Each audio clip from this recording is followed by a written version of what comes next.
ఒక ఓడ ప్రయాణం జరుగుతుంది. ఓడ ప్రయాణం జరుగుతుంటే లోపలికి నీళ్ళు వచ్చేస్తున్నాయి. కన్నం పడిపోయింది అనమాట.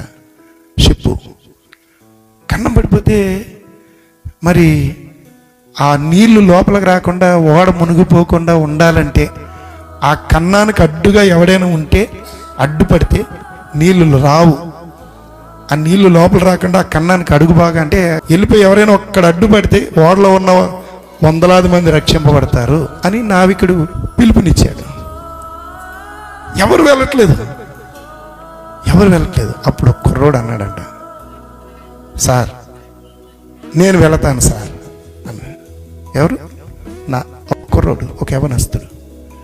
నేను వెళ్తాను సార్ అన్నాడు. అతడు వెళ్ళాడు, ఆ కన్నానికి అడ్డుగా పడ్డాడు. సరే, హ్యాపీగా జనం అందరూ సేఫ్గా చేరిపోయారు తీరానికి. ఆ తర్వాత